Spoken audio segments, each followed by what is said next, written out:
Hi guys, আসসালামু আলাইকুম। তো আপনারা দেখতেই পাচ্ছেন এখন আমরা লঞ্চ থেকে নেমে আমার দাদুর বাসায় যাওয়ার জন্য রওনা করছি। সো আমার দাদু খুব অসুস্থ, সেই জন্য আমার আজকে ঢাকা থেকে আসা। তো এই দেখুন কত সুন্দর গ্রাম, খুব সুন্দর, চারিদিকে গাছপালা দিয়ে ভরা, দেখুন খুব সুন্দর। তো আমাদের গ্রামের রাস্তাগুলো খুবই ভালো, কোনো ভাঙাচোরা নেই।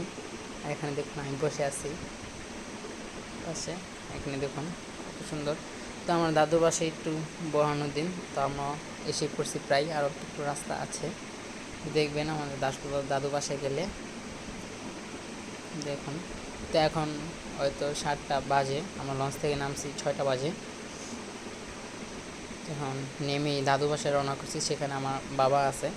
সো আমার বাবা আগে চলে আসছিলো, আমি একদিন পরে আসছি, যেহেতু আমার দাদু বেশি খুব অসুস্থ ছিল সেই জন্য।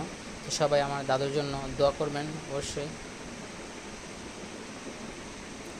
বেশি বেশি আমার দাদুর জন্য দোয়া করবেন, আমার দাদুর জন্য সুস্থ হয়ে যায়। তো এখন দেখুন আমরা দাদুর বাসায় চলে আসছি। আর এখানে দেখুন দুপুরে রান্না করার জন্য পুকুর থেকে কই মাছ ধরা হয়েছে, দেখুন তাজা তাজা লড়তেছে এগুলো, সেই জন্য কাটতেছে না, রেখে দিছে।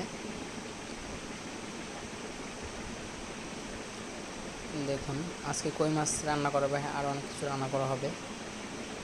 আর এখানে দেখুন পাতিলাতে কই মাছ রাখা হয়েছে, এখানে লার্কি চুলাতে রান্না করা হবে। সো গ্যাসের চুলাও আছে, সো রান্না করে না সবাই, গ্রামে লার্কি চুলাতে রান্না করে, তো ভিতরে গ্যাসের চুলা।